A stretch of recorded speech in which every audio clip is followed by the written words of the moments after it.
Hi guys, today I am going to explain OOPS concept in Java.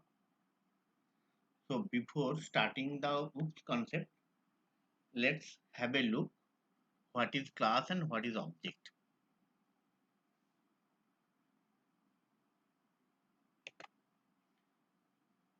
Java is a object oriented programming language. So we need to know what is object and what is class. So let's have a look what is object and what is class. So object is anything that we see, we feel, or we can have it, like a book, a pen, pencil, chair, table, all are object. Okay. So for every object, there are some properties and some operation that object supports. Okay. So every object will have some property like book. It will have the page count, number of pages. It will have a weight. So these are the property of the book object. So if we take a book object, so it will have some property and it supports some operation like shipping charge, calculating shipping charges. Okay. So the definition of the book object we write in a class. So what is class? Class is the definition of the object. Hmm. So what are the property the object will have and what will be the behavior of this object that we define in a class. Here in that you can see a sample class is there, book class is there. In this book class we have property page count, price, author name. We have operation calculate shipping charge. So this class, it is a definition of the book object. Okay, so class is the definition of the object, and object we can say is that object is the instance of a class. Okay, object is the instance of a class and class is the definition of the object. Here is an example of a book class where you can see it has property and supported operations, supported methods. Okay. So this is about the object and class.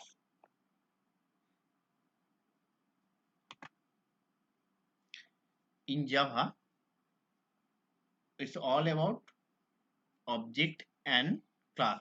So what if you want to write a single line of code, you have to write a class in Java.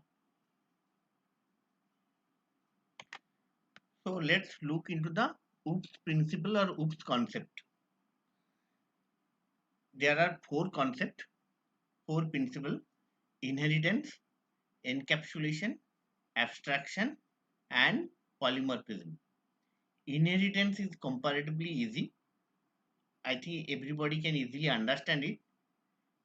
Encapsulation is also easy, but people get confused between encapsulation and abstraction. I will explain the difference between encapsulation and abstraction.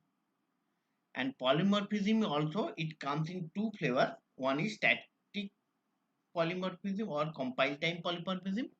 Another is runtime polymorphism. For runtime polymorphism, I have a separate video. You can go through it. It has detail of the runtime polymorphism. Okay. So now let's look into one by one. First, inheritance. Inheritance, to explain the inheritance, let's go to Eclipse. So here is a class, book class. It has property. Some properties are private, some are public, some are protected. So inheritance is if any child class which extends the book class, they will, by the law of inheritance, they will get all the non-private property of the parent class. So here I have a book class. if I have another class which is a storybook, which is the subclass or child class of the book.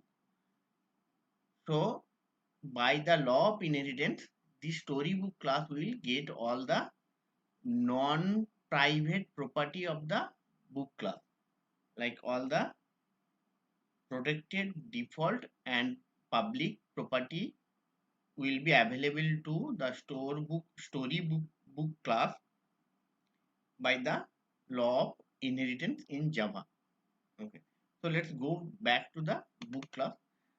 So inheritance is the child class will be able to inherit the property of the superclass which are non-private.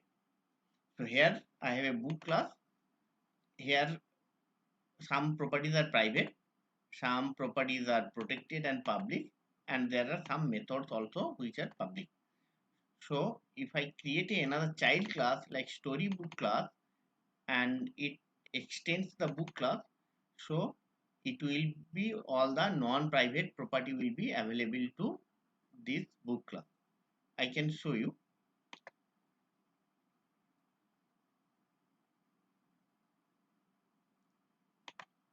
One more important point is child class will inherit the properties of the superclass, non-private properties of the superclass.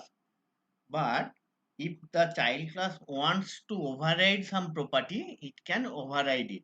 Like in the book class, I have a method calculate shipping charges.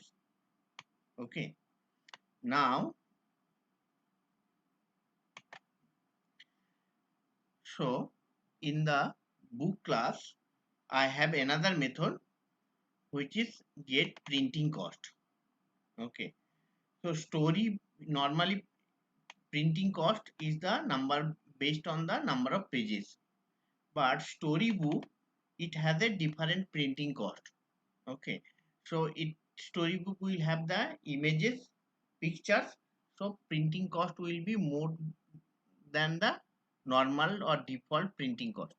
So in storybook they can, though they will be inheriting the property of the get printing cost, but they can override it that method because their printing cost calculation is different from the parent class. So child class inherits the property, but if they want, they can override it. Now go to the test class, test book class to see it. So here test book is a sample test class where I have the main method and I can create the object of the storybook and I can see what are the properties available to it. So if you do this, if you do it, you can see the weight is available here because weight is the public property of the book superclass, which is the book. So weight is available, but other properties are not available. Okay, so you can see by the law of inheritance, the storybook object got all the properties which are not private, but only the public property. Okay, only the public property I'll be able to access through object.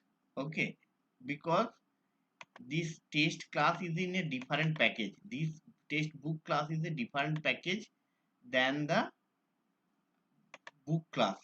Okay, so here if I create an object of the storybook or book and then if I try to access the property only, I'll be able to access the public property. Okay, I'll be able to public property. But in this storybook class by law of inheritance, you can get the other property which are non-private. Like if you click here, per dot, you can see book type is available. Okay, weight is available. Book type is, though it's a protected, but it is available in the subclass which is storybook class. Okay, book type is available by the law of inheritance. Okay. So this is about the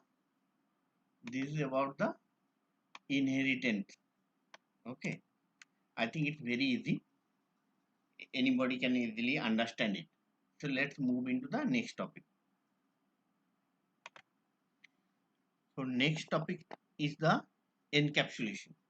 So encapsulation, to explain the encapsulation, let's have a look into the book class. So for any class, there could be many properties, but I may not need to expose all the property. So I can hide or encapsulate some property of a class.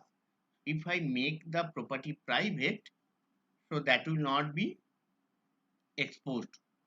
So when I am defining the class, I can make certain property as private, or I can make them all the non-public. Okay, all the non-public property will not be accessed directly by the other package. Okay, so encapsulation is like hiding or shielding some property of a class, or not exposing some property. If you make the property private, so it will not be accessible by others. So that's the encapsulation. Okay,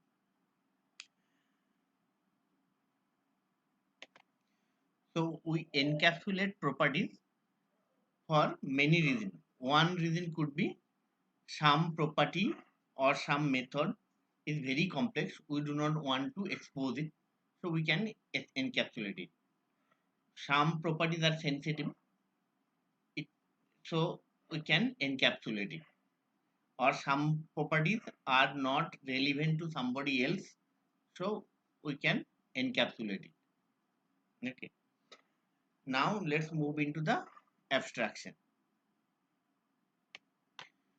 So to make you understand abstraction and to have the clear idea, or to have the idea, or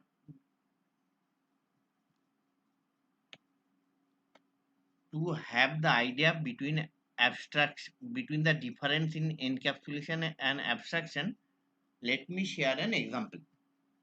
Suppose my company has given me a project. I need to develop a payroll application of a company ABC. Here the requirement is that I need to develop a payroll system. Payroll system is which deals with the salary calculation, gratuity calculation, pay slip calculation. So I am doing a project for company ABC.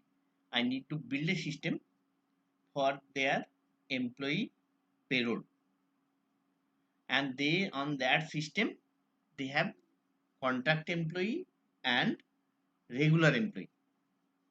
Okay. So when I will be, let's go to the Eclipse. So my responsibility or my project is I need to build a system for their employee salary calculation, and they have contract employee as well as regular employee.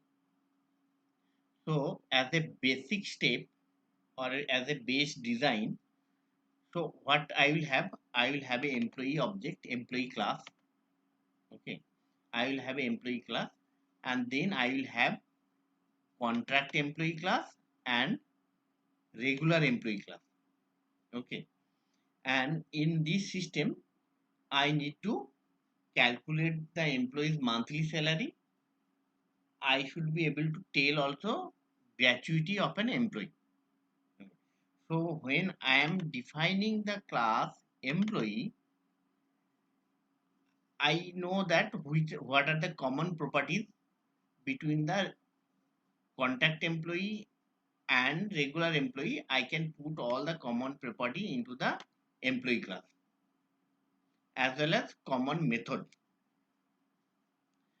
and any specific property or method I can put into the regular employee class and contact employee class. Regular employee class will extend the employee, as well as contact employee also will extend the employee. Now, when I'm writing the employee class, I know that employee will have a salary. So I need to provide a salary calculation method. Hmm. So when I'm writing the employee class, I do not know how the salary of a contact employee is calculated, how the regular salary of a regular employee is calculated. I do not know it. Okay. So what I can do is that I can keep that calculate monthly salary abstract. Okay. So I can keep this method abstract, because when I'm writing this employee salary, sorry, when I'm writing the employee class, the salary calculation is not known by me. I do not know what is the behavior of salary calculation, or what is the logic of salary calculation for regular employee, as as well as what is the salary calculation of contract employee. I do not know. So I can keep that method abstract. Okay. So what I did is I keep this method abstract, because I do not know that salary calculation logic of regular employee as well as uh, contract employee. So in the same way, there is another method, calculate gratuity. Okay. But I know the logic of the gratuity calculation. For contract employee, gratuity amount is 0, and regular employee gratuity amount is the, like, number of years it has worked into the basic salary. Okay. And it has to be, he needs to work more than 5 years. So here the key point is that I know the implementation of the calculate gratuity. So that implementation I can provide into the employee class, and it is, this implementation is applicable for both the subclass, contract employee as well as regular employee, because this implementation will work for both of them. So I can provide the implementation of calculate gratuity in the employee class. But as the salary calculation logic is different for the employee, the regular employee as well as the contract employee, I did not provide, or I cannot provide the implementation of the calculates monthly salary. It is, I made it abstract, so it is the subclass responsibility to implement it. Okay. So if you go to the regular employee, it has implemented the salary calculation method for the regular employee. Okay. Same way, contract employee has implemented the salary calculation of the contract employee. So here, key point I am trying to tell you, the abstraction is like not providing the implementation when I do not know the implementation, or there is no common implementation for that class. Like, monthly salary calculation is different for the contract employee, is different from the of the um, regular employee. But in that gratuity method, calculation of gratuity method, I know the logic which will be working for both the employee, regular employee as well as contract employee. For regular employee, it's always 0. Regular employee is always 0. Sorry, I'm sorry, for the contact employee, it is always 0. For regular employee, it is the number of year work into the basic salary. So I know the implementation, and this implementation logic will be applicable for both the child classes. So I provide the implementation of that calculate gratuity method into the superclass itself. Okay, but I kept the calculate monthly salary abstract because I do not know the implementation of that monthly salary for the regular employee as well as contract employee. So here I made the method abstract because I do not know the implementation, or it it should be the child class responsibility to implement this method. In the same way, now let's see how it's different from the encapsulation. Okay, how it's different from the encapsulation. In the encapsulation, suppose, so let's look into the encapsulation. Encapsulation is, suppose, look into the calculate gratuity method. In the calculate gratuity method, I need to pass a argument which is the current date. To calculate the gratuity, I need to figure out how many years that employee has worked, and then I need to multiply with the with the basic. So to calculate the gratuity, I need the current date, and I am taking as a argument. Whoever will be invoking this calculate gratuity, he needs to pass this argument. And if I expose this method to the external system or external world, so it may be complex for them because they need to pass a date object to this method. So it could be a complex for them. What I can do it, instead of giving this method, I can give a simpler method to them instead of giving this method. So what I can do, that I can have a simpler method, and it's public, calculate gratuity. From this method, I am invoking calculate gratuity and I am passing the date. Okay. So here, something whose implementation is complex, or to invoke some method, it needs more parameter. So I can encapsulate it, and I can give a simpler method. Okay. So get gratuity, it's a very simpler. Anybody can invoke this method. It does not need any parameter. Okay. But this method, get calculate gratuity, this method is a complex because it needs one parameter. So whoever is invoking this method, he need to have a parameter. It may be difficult for him. So try to understand the encapsulation concept of encapsulation here. Okay. In here, I am not making this method public. I am encapsulating, or I am hiding it. I am hiding the complex method or complexity of implementation. Rather, I am providing a simpler method or simpler implementation for them, for external world. Okay. So abstraction is where I do not know the implementation. I am making that method abstract, and I am letting the subclass to implement it. Whereas in the encapsulation, something is very complex. I have implemented it. I do not want to expose it. I am encapsulating it, and on that place, I am providing some simpler, or rather, I am exposing some simpler method or simpler interface for the external system. So that's how the difference between the encapsulation and abstraction. Okay.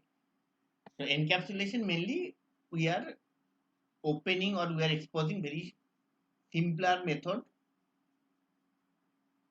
and we are encapsulating or hiding the complex method or complex implementation or complexity.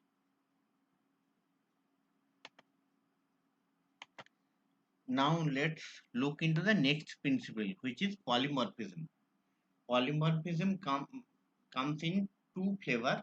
One is compile time polymorphism and another is runtime polymorphism. Sometimes compile time polymorphism is referred as static polymorphism and runtime polymorphism is referred as dynamic polymorphism or late binding. So let's look an example.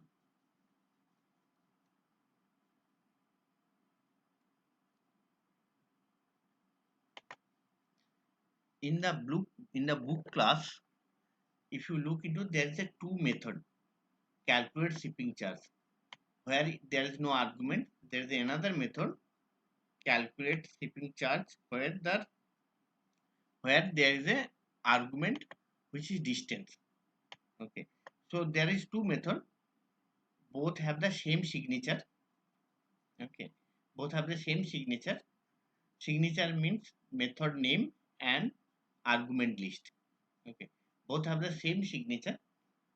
Sorry, both have the same name but different signature. Okay, so we have two methods, same name, different signature, and different implementation for these two methods. So when, if I invoke this method, so depending on the what parameter I am passing, it will be respective parameter, the respective method will be calling. Let's go to the textbook class. If you look into that, here get shipping charges, sorry, calculate shipping charges, there is no argument, so it will be calling this method. But if I pass a argument, if I pass a argument,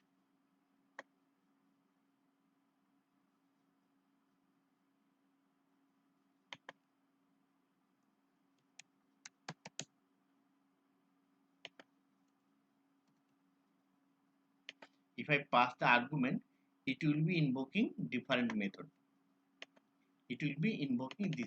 So this is called method overloading, like two methods, same name, different signature. So as a, when I'm here, advantage is that depending on the method signature, it will appropriately call that method. I do not need to bother about it. Okay, so that's the advantage, and it is called static polymorphism or compile time polymorphism, because when Java code is compiled to a dot class, that point of time it is determined which method to call. Okay, there's another type of another type of polymorphism, which is runtime polymorphism, which is based on method overriding. I have a different video, detailed video regarding runtime polymorphism. I'll give the link of that video into the comment section. You can go through that. It has a detail of the runtime polymorphism. Okay. So here in this video, just I explain the compile time polymorphism, compile time polymorphism or static polymorphism, which is based on method overloading. And when I invoke the method, depending on the method signature, it invoke the corresponding method. The advantage is that, I don't need to bother actually which method to call. I just invoke giving the method name and I am giving the parameter. It will be automatically taken care.